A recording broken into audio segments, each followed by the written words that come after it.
অভিনেত্রী শ্বেতা মিশ্র, যাকে অধিকাংশ দর্শকেরা ইচ্ছেপুতুল ধারাবাহিকে ময়ূরী নামেই চেনে, ওই ধারাবাহিকে প্রধান খলনায়িকার ভূমিকাতে অভিনয় করতে দেখা গেছিল তাকে। তবে ধারাবাহিকের শেষের দিন অভিনেত্রীর চরিত্রটি পজিটিভ হয়ে গেছিল।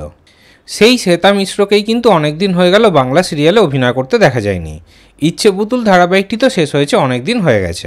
এবার অনেকদিন বাদে আবারও নতুন ধারাবাহিকে ফিরতে চলেছেন অভিনেত্রী। এবার কোন চ্যানেলের নতুন ধারাবাহিকে অভিনেত্রী ফিরলেন জানেন?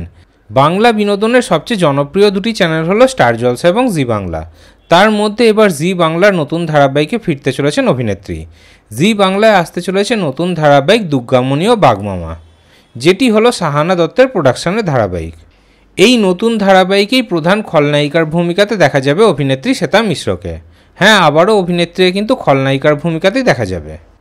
তাহলে অভিনেত্রী শ্বেতা মিশ্রর অভিনয় আপনাদের কেমন লাগে এবং এই নতুন ধারাবাহিকে অভিনেত্রীর অভিনয় দেখার জন্য আপনারা কতটা এক্সাইটেড কমেন্টে অবশ্যই জানাবেন।